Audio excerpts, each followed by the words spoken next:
হরে কৃষ্ণ, রাধে রাধে। শুধু কৃষ্ণ ভক্ত, গৌর ভক্ত, হরিভক্ত আমার মা সকল, বাবা সকল, আপনাদের প্রত্যেকের চরণে আমার সশ্রদ্ধ প্রণাম। প্রণাম জানাই আমার সাধুগুরু বৈষ্ণব মণ্ডলীর চরণে। অনলাইন উপস্থিত যত আমার সাধুজনা, গুণীজনা, আমার আত্মীয় স্বজন, ভাই বন্ধু, শ্রোতা ভক্ত রয়েছেন, প্রত্যেকের চরণে আমার সশ্রদ্ধ প্রণাম। অন্তরঙ্গ স্থল থেকে অনেক অনেক ভালোবাসা, অভিনন্দন। বলুন আপনারা কেমন আছেন? আশা করি প্রাণ গোবিন্দ রাধারানী কৃপায় সকলেই ভালো আছেন। আমি আপনাদের অনেক অনেক আশীর্বাদ ভালোবাসায় খুব ভালো আছি। তো আজকে আপনাদের সামনে যে পালা প্রসঙ্গে আমি বর্ণন করতে চলেছি, যে এই মূলাধার চক্রের রহস্য। তো এই মূলাধার, মূল কথাটার অর্থ কি? প্রধান বা কেন্দ্র, তাই না? আর আধার কথাটার অর্থ কি? যার মাধ্যম দিয়ে সবকিছু হয়, তাই না? তো যেমন অঙ্কের আধার ধরে নিন, যে যোগ বিয়োগ গুণ ভাগ, তার মধ্যে দিয়ে তো অঙ্কগুলো চলে, যত বড়ই তোমার যা কিছু হোক না কেন, তদ্রূপ। তো এই মূলাধার চক্র যদি জাগ্রত না থাকে তাহলে আপনার জীবনে কি আসতে পারে, আর যদি জাগ্রত থাকে তাহলে আপনার জীবনে কি হতে পারে? মূলাধার চক্র জাগ্রত আছে কিনা তা কি করে বুঝবো? তো চলুন আমরা ভিডিওতে প্রবেশ করি। আপনাদের কাছে অনুরোধ থাকছে ভিডিওটা একদম স্কিপ না করে পুরো ভিডিওটা দেখতে থাকুন। আর যদি চ্যানেলের ভিডিও দেখে ভালো লাগে অবশ্যই চ্যানেলে লাইক, শেয়ার, কমেন্ট করে চ্যানেলটি সাবস্ক্রাইব করে পাশে থাকবেন বন্ধুরা। এটাই বলবো। যারা আগে থেকে আমার চ্যানেল সাবস্ক্রাইব করে আমার ছোট্ট বড় ভিডিওগুলো দেখছেন, আপনাদের প্রত্যেকের চরণে আমার সশ্রদ্ধ প্রণাম। অন্তরঙ্গস্থল থেকে অনেক অনেক ভালোবাসা, অভিনন্দন। যারা আমার চ্যানেলে এসেছেন, এখনো পর্যন্ত চ্যানেল সাবস্ক্রাইব করেননি, আপনাদের কাছে অনুরোধ থাকছে ভিডিও যদি ভালো লাগে অবশ্যই চ্যানেল লাইক, শেয়ার, কমেন্ট করে চ্যানেলটি সাবস্ক্রাইব করে পাশে থাকবেন। জয় শ্রীকৃষ্ণ। তো চলুন আমরা ভিডিওতে প্রবেশ করি। ওম পিতা স্বর্গপিতা ধর্মপিতা হি পরম তপপিতরি পিতম পণ্যে প্রিয়ন্তে সর্বদেবতা সর্বদুঃখ নিয়ন্ত্রিতাং ভক্তি মুক্তি প্রদায়িনী বিশ্বেশ্বরী জগদ্ধাত্রী মাতৃদেবী নমস্তুতে। ওম অখণ্ডমণ্ডলাকারং ব্যক্তং যেন চরাচরম তৎপদং দর্শিতং যেন তস্মৈ শ্রীগুরুবে নমঃ। ওম অজ্ঞানতিমিরন্ধাস্য জ্ঞানাঞ্জন শলোকয়া চক্ষুরুন্মিলিতং যেন তস্মৈ শ্রীগুরুবে নমঃ। গুরু কৃপাহি কেবলম, গুরু কৃপাহি কেবলম, গুরু কৃপাহি কেবলম। জয় গুরু। তো আজকের ভিডিওর বিষয়, আপনার মূলাধার খুলেছে কিনা তাকে কি করে বুঝবো, কি করে আপনি বুঝবেন যে আপনার মূলাধার খুলেছে কিনা? তো বলছে আপনি বহু দিন ধরে কত রকমের ধ্যান, বিভিন্ন মত নিয়ে সাধনা করছেন, কিন্তু আপনার আধ্যাত্মিক উন্নতি কিছুই হচ্ছে না। তাই বলে মনে করছেন যে আমার জীবনেও আর কিছু হবে না। তাহলে সেটার কারণটা কি? আপনি কিছু যখন উন্নত হচ্ছে না, আপনি মনে করছেন আর জীবনেও কোনো উন্নতি হবে না। এত কিছু পূজা পাঠ করেছি, এত কিছু করেছি, কত ঠাকুরের থানে থানে মন্দিরে মন্দিরে মাথা কুটেছি, কিন্তু কোনো উন্নতি নেই। তাহলে আপনার কি হবে? আপনি কেন এমনটা পিছিয়ে পড়ছেন বা মনোবল হারিয়ে পড়ছেন? তার কারণটা কি? ঠিক আছে। তো বলছে কোনো ব্যক্তির যদি মূলাধার ব্লক থাকে তাহলে সেই ব্যক্তি কোনো কাজেই সফলতা অর্জন করতে পারে না। চূড়ান্ত কাজগুলো তার আটকে যাবে, সে যত বড়ই শিক্ষিত হোক, কিন্তু সফলতা কিছুতেই আসবে না। এটা বলছে মূলাধার যদি ব্লক থাকে। তাহলে কি বলছে? চূড়ান্ত কাজে সাফল্য লাভ করতে গেলে আপনার মূলাধারকে খুলতে হবে বা জাগ্রত করতে হবে। এবার বলছে যিনারা জানেন না মূলাধার চক্র কি, তো এতটুকু আপনি একটু শুনে নিন। দেহের মেরুদণ্ডের ঠিক নিচে গুহ্যদ্বার ও লিঙ্গদ্বারের মাঝখানে কি আছে? সেই স্থানে কুণ্ডলিনী পাকিয়ে একটি, যে সর্প বা কুণ্ডলিনী, একটি কুণ্ডল পাকিয়ে সেখানে একটি শক্তি অবস্থান করছে। এটা সাধকরা কল্পনা করেছেন। ঠিক আছে। এবার বলছে মেরুদণ্ডের মধ্যে দিয়ে 3টি অদৃশ্য নাড়ি বয়ে যায়। মেরুদণ্ডের মধ্যে দিয়ে যে বয়ে যায় তা নয়, মেরুদণ্ডের বাইরে 2টো নাড়ি চলে, আর মাঝখানে, যে মেরুদণ্ডের মাঝখান দিয়ে একটা নাড়ি যায়। তো এরা কি, বাম দিকে যেটা রয়েছে সেটি হচ্ছে ইরা নাড়ি, আর ডান দিকে যেটা রয়েছে সেটি হচ্ছে পিঙ্গলা নাড়ি। আর মাঝ বরাবর মেরুদণ্ডের ভিতর দিয়ে, স্পাইনাল কর্ডের ভিতর দিয়ে যেটা চলছে সেটা অদৃশ্য হয়ে সুষুম্না নাড়ি চলছে। তো যে বাম দিকের নাড়ি সেটা ইরা বা গঙ্গা বলা হয়।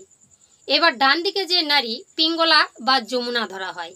আর স্পাইনাল কর্ডের ভিতর দিয়ে যে নাড়িটা সূক্ষ্ম গতিতে চলছে, সুষুম্না নাড়ি, সেটাকে সরস্বতী বলা হয়। এরা 3টি রং নিয়ে প্রবাহিত হচ্ছে। তো কি বলছে, ইরা পিঙ্গলা যথাক্রমে ধনাত্মক ও ঋণাত্মক এই 2 ধরনের কার্য করে চলে। এবং বলছে মেরুদণ্ডের বাইরের দিকে থেকে ইরা বাম দিকের দিকে বেষ্টিত করে পাকিয়ে পাকিয়ে থাকে ভিতরের দিকে। আর ডান দিক থেকে যেটা থাকে সেটি হচ্ছে পিঙ্গলা নাড়ি। তো এরা হচ্ছে বাম দিক থেকে ডান দিকে, আর পিঙ্গলা ডান দিক থেকে বাম দিকে, মানে ওই মেরুদণ্ডকে কুণ্ডলী আকারে সর্প আকারে কিন্তু বহিত হচ্ছে। আর মাঝখানে আছে সুষুম্না নাড়ি বা সরস্বতী। তো বলছে এই নাড়ির একটি বিদ্যুৎ শক্তি যখন এরা প্রবাহিত হয়, একটা যেহেতু ঋণাত্মক আর ধনাত্মক বলা হয়েছে, তো সেখানে একটা বিদ্যুৎ শক্তি উৎপন্ন হয়, যার জন্য একটা কম্পনের সৃষ্টি হয়। সেই কম্পনটাই হচ্ছে প্রাণ। প্রাণ না থাকলে জীবের কোনো অস্তিত্বই নেই, তাই না? এই প্রাণী বলছে এই স্পন্দনই হচ্ছে প্রাণ। এই প্রাণী সমস্ত সৃষ্টির কারণ। প্রাণ সকলকে ধরে রাখে, আর প্রাণ না থাকলে জীবের কোনো অস্তিত্ব নেই। এবার বলছে প্রাণকে চেনা, জানা, ভালোবাসার নামই হচ্ছে সাধনা। আপনার প্রাণকে আপনি চিনুন, জানুন, ভালোবাসুন, তাহলে আপনার সাধনা হবে বা সাধনায় উন্নতি লাভ করতে পারবেন, তাই না? যদি প্রাণকে সংযম করতে পারেন তাহলে অভূতপূর্ব শক্তি লাভ বা সঞ্চয় করা যায়। এই প্রাণকে কি করতে হয়? সংযত করতে হয়। কেমন করে? ওই যে ইরা পিঙ্গলা সুষুম্নার মাধ্যমে যত সাধক দেখছেন সাধনার পথে যারা অগ্রগতি লাভ করেছেন, সবাই এই 3টি নাড়ি ধরে ধরে সাধনা করে। তো ইরা পিঙ্গলা ও সুষুম্না নাড়িকে যথাক্রমে গঙ্গা, যমুনা ও সরস্বতী বলা হয়ে থাকে। আপনারা সবাই জানেন, যারা সাধকের দেশে আছেন, যারা এই যে দেহতত্ত্বগুলো জেনেছেন বা জানার আগ্রহ আছে, আপনারা সবাই জানেন। তো ইরা পিঙ্গলা শরীরের যাবতীয় কর্ম সম্পাদন করে শ্বাস প্রশ্বাস বহন করে 2 ভ্রূ যুগলের মধ্যে এসে অবস্থান করে। এখানে সুষুম্না নাড়িও মিলিত হয়। এখানে 3টা নাড়ির মিলনস্থল বলেছে। এবার মূলাধার বা কুণ্ডলিনী যেখানে থেকে এদের যাত্রা শুরু হয়, সেই স্থানকে মুক্ত ত্রিবেণী বলা হয়। যে মেরুদণ্ডের একদম ঠিক নিচের অংশ, সেখান থেকে এই 3টি নাড়ির যাত্রা শুরু হয়, সেটাকেই বলছে মুক্ত ত্রিবেণী। জানতে হবে আমাদেরকে। তো ভ্রূযুগলের মাঝখানে যেখানে পুনরায় এরা মিলিত হয়, সেখানে সেই স্থানকে বলা হয় ত্রিবেণী সঙ্গম বা ত্রিবেণী ঘাট। জানা গেল? অনেকেই বলে, এই প্রশ্নটা আমি এই ভিডিও অনেকবার দিয়েছি, কিন্তু এই প্রশ্নটা আবার এসেছে, মূলাধারের রহস্য বলুন। তার জন্য আমি এই ভিডিওটা দিচ্ছি। খুব ভালো প্রশ্ন। মূলাধার যার জাগ্রত থাকেন তার জীবনই শেষ। চলুন আমরা শুনি। তো মুক্ত ত্রিবেণী থেকে এরা কি করে? সেখান থেকে প্রবাহিত হয়ে নাসারন্ধ্রের দিকে চলে আসে, পৃথক হয়ে যায়। এবার ইরাকে বলা হয় চন্দ্র। এরা কি করে? এরা যখনই পৃথক হয়ে গেল, তো বাম দিকে এসে এই বাম দিকের নাসারন্ধ্রের মধ্যে প্রবেশ করে গেল ইরা। একে কি বলা হচ্ছে? চন্দ্রনারী। ডান দিকের নাসারন্ধ্রে যেই পিঙ্গলা আসলো, সেটাকে বলা হচ্ছে সূর্যনারী। আর অগ্রভাগে যেখানে এখানে নাসিকার অগ্রভাগে মিলিত হলো, সেটা হলো সুষুম্না নারী। ঠিক আছে? তাহলে চন্দ্র সূর্য আমাদের দেহের মধ্যেই কিন্তু বর্তমান। জানা গেল? এবার বলছে চন্দ্র সূর্য ধরে রাখে প্রাণ শক্তিকে, কুলকুণ্ডলিনীকে জাগ্রত করাতে। প্রাণায়াম পূর্বে ওই ত্রিকোণ মূলকে ধীরে ধীরে দেখবার চেষ্টা করুন যদি আপনি মূলাধার জাগ্রত করাতে চান। স্বামী বিবেকানন্দ বলেছিলেন যে প্রাণায়াম করবার পূর্বেই আগে আপনার মূল কেন্দ্রবিন্দুটাকে আপনি দেখবার চেষ্টা করুন। দেখে নিন মূল কেন্দ্রবিন্দু কোনটা? সেই হচ্ছে আমাদের মূলাধার চক্র। আমাদের শরীরের মধ্যে 6টা চক্র বর্তমান, আর মাথার একটু উপরে বা ব্রহ্ম রন্ধ্রের দিকে একটু বাইরের দিকে বেষ্টিত আছে আরও একটা চক্র। এই নিয়ে আমাদের সপ্তচক্রে দেহ গঠিত। তাই আমি বলছি, এবার বলছে যদি আপনি জাগ্রত করতে চান, তাহলে এবার চোখ বন্ধ করে ভাবুন এর চারপাশে একটি অগ্নিশিখা জ্বলছে।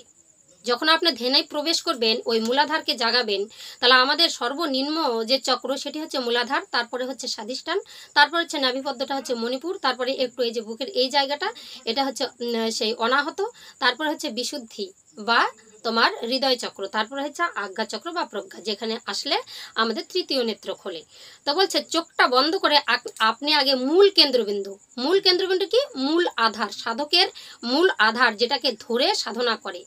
প্রথমে কি করতে হবে? যে ধ্যানে বসবেন। আমি ধ্যানে প্রবেশ করার ভিডিও কিন্তু আগে দিয়েছি, আপনারা একটু দেখে নেবেন। তো ধ্যানে যখন বসবেন, এই সাধকরা কি করে? 2 পায়ের যে গোড়ালি দিয়ে ওই যে তোমার হচ্ছে তোমার হচ্ছে কি বলবো মূলাধার চক্রকে কিন্তু আটকে দেয়, বন্ধ করে দেয় দাঁড়টা। তো কি বলছে, যখন তুমি ধ্যানে বসবে প্রাণায়াম করার আগে চোখ দুটো বন্ধ করে দ্বিতলে মনটাকে নিবিষ্ট করে ওই নয়ন, হৃদয় মন্দিরের যে নয়ন সেটা দিয়ে তোমাকে মূল কেন্দ্রের দিকে তাকাতে বলছে, ওই মূলাধার চক্রকে। আপনি ভাবুন সেখানে একটি অগ্নিশিখা জ্বলছে আর তার মাঝেই কুণ্ডুলি পাকিয়ে একটি সর্প বেষ্টিত আছে, এটাই বলছে। তারপরে বলছে কুণ্ডল পাকিয়ে সর্প সেখানে বেষ্টিত রয়েছে। ধ্যানে যখন কুণ্ডলিনীকে স্পষ্ট দেখতে পাবেন, এটা তো আমাদের কাল্পনিক, এটাকে ধ্যানে দেখতে বলছে। আপনি নয়ন মুদ্রিত করে আগে নিজের যে মূলাধার কেন্দ্র সেখানে আপনি আগে দৃষ্টিটা নিক্ষেপ করুন। যখন আপনি দেখতে পাচ্ছেন যে সেখানে অগ্নিশিখার মাঝখানে একটি সর্প কুণ্ডলিনী পাকিয়ে আছে, গুট পাকিয়ে আছে, যা আপনি স্পষ্টভাবে দেখবেন, তখনই মেরুদণ্ডের মূলাধারে স্থাপন করো মনটাকে। মেরুদণ্ডের মধ্যে মূলাধারে স্থাপন করছে, মেরুদণ্ডের যে নিচের জায়গাটা সেখানে স্থাপন করতে বলছে, নিচের কেন্দ্রতে। তাহলে এই মূলাধারটা কোথায় সেটা আগে জানতে হবে। তো মেরুদণ্ডের লাস্ট যেটা প্রান্ত সেখান থেকে 3টা নাড়ি, ইরা পিঙ্গলা সুষুম্না সৃষ্টি, কিন্তু গুহ্যদ্বার আর লিঙ্গদ্বারের মাঝখানে 4টি পাপড়িযুক্ত পদ্মফুল লাল আকারে, তারই কেন্দ্রের মধ্যে, পদ্মফুলের কেন্দ্রের মধ্যে এই চক্রটা বেষ্টিত, মূলাধার চক্র।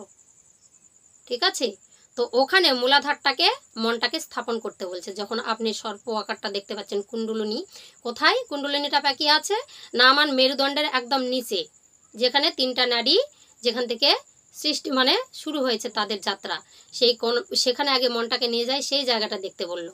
তারপরে চোখটা বন্ধ করে আপনি যেখানে কুলকুণ্ডলিনী আপনি দেখে নিলেন মেরুদণ্ডের একবার নিচের প্রান্তে, কিন্তু এবার আপনার মূলাধারে মনটাকে স্থাপন করতে বলছে। কুলকুণ্ডলিনী যখন আপনার চোখের সামনে স্পষ্টভাবে দেখা যাচ্ছে যে অগ্নিশিখা জ্বলছে আমাদের মেরুদণ্ডের লাস্ট প্রান্তে, আর সেখানে একটি সর্প কুণ্ডলিনী পাকিয়ে আছে, ওটা আপনার দৃষ্টিগোচর হয়ে গেল, নয়ন মুদ্রিত করে হচ্ছে।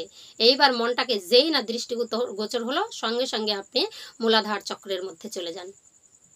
চতুর্দল পদ্ম নিয়ে যেখানে লাল রঙের পদ্মফুল, তার মাঝখানে আপনি এবার দৃষ্টিটাকে নিক্ষেপ করুন, সেখানে মনটাকে স্থাপন করুন আর অনুভব করুন।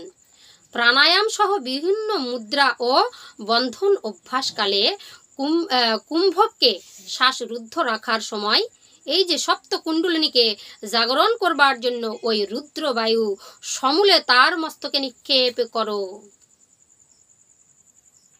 কি বলছে, প্রাণায়াম যখন যে কোনো মুদ্রা ধরে আপনি প্রাণায়াম শক্তি করেন, তখন যে আপনার এই যে কুলকুণ্ডলে যে একটা জাগরণ হয়, সেটাকে নিয়ে যায় যতগুলো শক্তি আছে সেই কুণ্ডলিনে বা সেই সর্পের মাথাতে আপনাকে লক্ষ্য করতে বলছে। সে তো ঘুমিয়ে আছে, তাকে তো আঘাত করতে হবে, প্রাণায়ামের মাধ্যমে তার ঘুমটাকে ভাঙাতে হবে, তাহলে সে জাগবে, তাহলে তো আপনার শরীরের জাগ্রত হবে, আপনার ক্রিয়াগুলো সম্পূর্ণ হবে।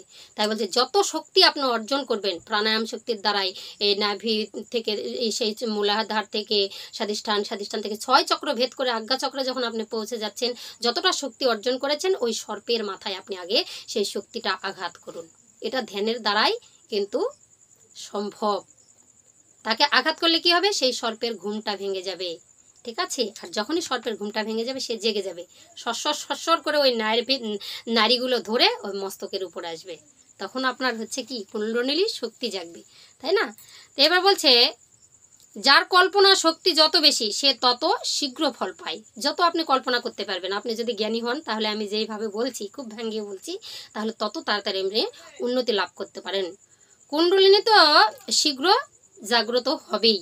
তারপর বলছে যতদিন তিনি না জাগবেন ততদিন ভাবুন, কল্পনা করুন যে তিনি জাগছেন, আপনার সাধনা চলতে থাকবে, ধ্যান প্রাণায়াম আপনার চলতে থাকবে। ওই এমনভাবে প্রথমে মনটাকে মূলাধার, তারপরে স্বাধিষ্ঠান, তারপরে তোমার মণিপুর, তারপরে তোমার হচ্ছে অনাহত, তারপরে বিশুদ্ধ, তারপরে আজ্ঞাচক্র, প্রত্যেক দিন এবার নয়ন মুদ্রিত করে করে ওই একইভাবে ধ্যানেতে বসে আপনার নয়নটা মুদ্রিত করে ওই সেই কেন্দ্রবিন্দু থেকে মনটাকে ধীরে ধীরে ধীরে ধীরে উঠাতে হবে। প্রত্যেক দিন চলছে। যতদিন জাগেনি ততদিন আপনি ভাববেন যে আমার জাগবেই, এই আশা নিয়ে আপনাকে অনুভব করতে বলেছে। ঠিক আছে, এবার বলছে ইরা পিঙ্গলার গতি অনুভব করুন। আপনি ধ্যানে বসে আপনি ভাববেন আমার নিঃশ্বাসটা চলছে কিনা, আপনার নিঃশ্বাসের শব্দ আপনি অনুভব করতে থাকুন, কিচ্ছু ভাবতে হবে না। ধ্যানে বসে শুধু আপনার দেহটার মধ্যে কেন্দ্রগুলো ভেদ করে করে তখন আপনার নিঃশ্বাসের মধ্যে, শ্বাসবায়ুর মধ্যে মন নিক্ষেপ করুন। এবার বলছে জোর করে তাকে সুষমার পথে চালনা করুন। কাকে? ওই কুণ্ডলিনী পাকানো সাপটাকে জোর করে যখন শক্তিটা দেবেন ওই সর্পের মাথাতে, সর্পের মাথাটা আপনাকে খুঁজতে হবে, কোথায় তার মাথাটা আছে। শক্তিটা যে আপনি দিবেন কোথায়? সাধনার ঘরে না গেলে হবে না। তো বলছে জোর করে তাকে জাগানোর চেষ্টা করুন, বারবার সেদিকে দৃষ্টি নিক্ষেপ করুন, তাহলে কিন্তু আপনার সেটা সুষমার পথে ওই স্পাইনাল কর্ডের ভিতর দিয়ে সেই সর্প জাগ্রত হয়ে উপরের দিকে উঠবে, লেজটা তখন নিচের দিকে, মস্তকটা উপর দিকে ঊর্ধ্বগামী হবে, তখনই আপনার জ্ঞানের চেতনা ঘটবে। ঠিক আছে? এবার বলছে কিভাবে ধ্যান করতে হবে। কিভাবে ধ্যান করতে হবে আপনি শ্রবণ করুন। একটি সুন্দর নির্মল জায়গা আপনি চয়েস করুন, সেটা আপনার গুপ্ত ঘরও হতে পারে, বাতাস যেন ঢুকে সেরকম একটা জায়গা। সুন্দর একটি ঢিলামিলা পোশাক পরবেন, একটি মাদুর পেতে নেবেন, মুক্ত বাতাসে, সে ভোরের মুক্ত বাতাসে কোনো নদী তটে বা কোনো গুপ্ত ঘরে আপনি বসে যেতে পারেন, আপনাকে যেন কেউ ডিস্টার্ব না করে। সুন্দর করে আপনি সুখাসনে বসবেন। আপনার পায়ের গোড়ালি দুটো থাকবে কোথায়? মূলাধার, সেই গুজ্জ মূল আর লিঙ্গমূলের মাঝখানে, সেটাকে আপনাকে আটকে রাখতে হবে সেখান থেকে। আর যে কোনো একটা মুদ্রা আপনি ধারণ করে আপনি ধ্যানস্থ হন। মনটাকে আগে ভ্রুযুগলের মধ্যে নিন, নিয়ে নয়নটা, হৃদয় মন্দিরে যে নয়নটা, সেটা দিয়ে আপনার সারা যে এই যে চক্রগুলো আছে, প্রথম থেকে চক্রগুলো ভেদ করতে করতে করতে আপনার কল্পনার জগতে যেতে হবে। তারপরে শ্বাসবায়ুটার দিকে আপনাকে ধ্যান দিতে হবে। কি করে ধ্যানে প্রবেশ করতে হয় সেই ভিডিও আমি দিয়েছি, আপনারা একটু দর্শন করে নেবেন। ঠিক আছে? বলা আছে। তারপর বলছে মূলাধার খোলার আগে থেকেই বলছে মূলাধার খোলার আগে থেকে কিন্তু আপনি বুঝতে পারবেন না যে আপনার খুলেছে কিনা। তো এখানে বলেছে মূলাধার যে কারো খুলবে তার আগে থেকেই খোলা থাকে। যে জন্মের পরে এমন এমন একটা মানুষ আছে, তারা আপনার ভবিষ্যৎবাণী করতে পারে। জ্যোতিষীরা দেখবেন যে আপনার ষটচক্র ধরে আপনাদের যে কুষ্টি বিচার করে, বলছে কারো কারো খোলাই থাকে কিন্তু আমরা বুঝতে পারি না, তার জন্য তার উপর কোনো কাজ করতে পারি না। মূলাধার জাগ্রত আছে কিন্তু কোনো কাজ আমরা তার উপরে করতে পারি না। মূলাধার চক্র যদি জাগ্রত থাকে তাহলে আপনার চেষ্টা করতে হবে, আমি কি করে বুঝবো আমার মূলাধারটা খোলা আছে কিনা, সেটা আমাদেরকে জানতে হবে। তো বলছে কারো কারো খোলাই থাকে আর কাউকে আবার খুলতে হয়। যদি খোলা থাকলে কি হয় আর না খোলা থাকলে কি হয় আমি বলছি। এবার বলছে জ্যোতিষীগণ কি করে? কুষ্টি বিচার করে এই মূলাধার চক্রকে কি করে? নিজের মধ্যে স্থাপন করেছে, জাগ্রত করতে পেরেছে, যার জন্য তার খোলা আছে, ব্লক নেই। ব্লক থাকলে সমস্যা আসে, ব্লক না থাকলে সব কাজে উত্তীর্ণ হতে পারবেন। তো এটাই হচ্ছে। তো আমাদের শরীরে যে 6টি চক্র আছে তারা বিভিন্ন রং ধারণ করেছে। সূর্যের যে 7টি রং, সেই রকম 7টি রঙে তারা বেষ্টন করে আছে। আর এটা দিয়ে আমাদের কিন্তু শরীরটা গঠিত হয়েছে, যাদের বলা হয় ওরা, ইংরাজি বলা হয় ওরা বা ওরো, এই কথাটা বলা হয়। যে কেউ কেউ বলেন আপনার ওরাকে আপনি কি করে জানবেন, এই যে 6 চক্রটার কথা বলা হচ্ছে। আর বাইরে আর একটা থাকে, সেটাকে সহস্রার বা সহস্রদ্বার বলে। তো এই নিয়ে আমাদের সপ্তচক্র। ঠিক আছে?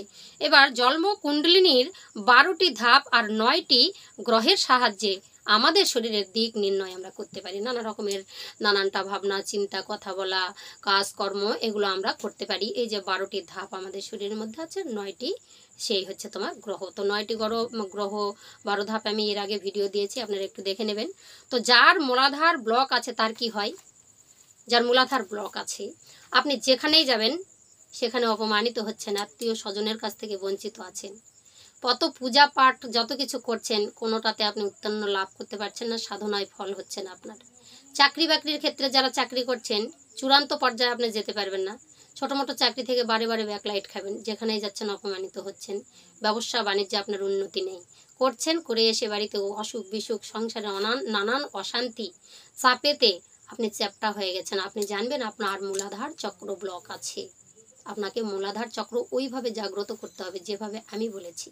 প্রাণায়াম, শক্তি, ধ্যানের মাধ্যম দিয়ে আপনার মূলাধারকে খুলতে হবে, কুলকুণ্ডলিনী জাগাতে হবে। যদি জেগে যায় তাহলে আপনার ভাগ্য খুলে যাবে, সর্ব কাজে আপনি উত্তীর্ণ হতে পারবেন। আপনি কোথাও গিয়েছেন, একটু বিয়ে বাড়ি অকেশনে গিয়েছেন, আপনি গিয়ে সবাই নাচানাচি করছে, আপনি নিজেকে একা করে রেখেছেন। আপনার নানা রকমের রোগ, যার ব্লক থাকে তার মেরুদণ্ডেতে ব্যথা হয়, বুকে ব্যথা, পায়ের গোড়ালিতে ব্যথা, মেরুদণ্ড প্রচণ্ড আঘাত, মানে ব্যথা সৃষ্টি হয়, কোথাও যেন লাগছে, মাথাতে যন্ত্রণা, এই গাঁটে গাঁটে ব্যথা, এগুলা হচ্ছে ব্লক থাকা। যে মাটির সঙ্গে যে আপনার একটা আর্থিং, সেটা আপনার হবে না।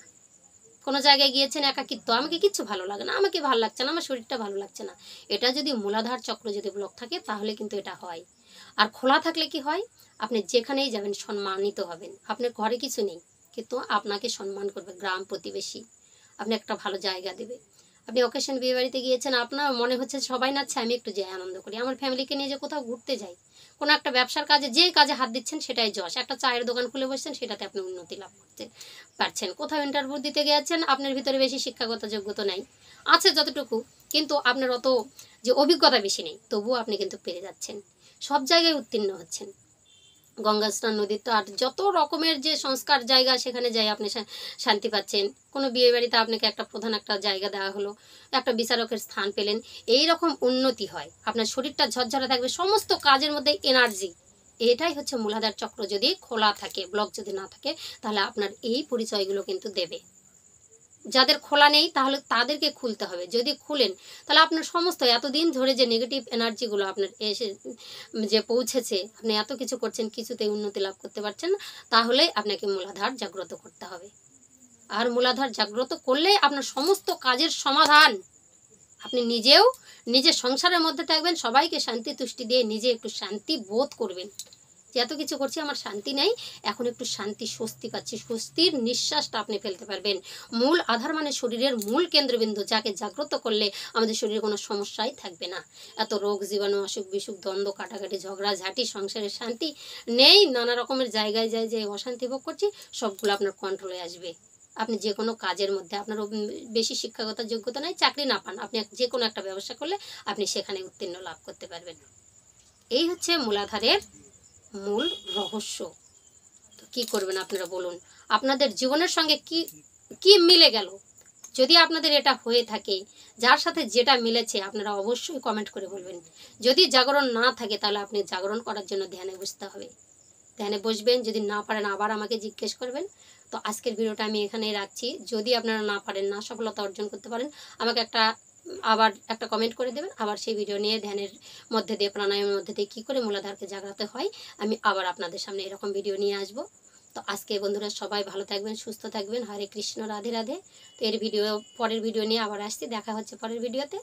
ভিডিও ভালো লাগলে অবশ্যই চ্যানেলে লাইক, শেয়ার, কমেন্ট করে চ্যানেলটি সাবস্ক্রাইব করে পাশে থাকবেন। প্রেম সে বলো রাধা রানী কি জয়।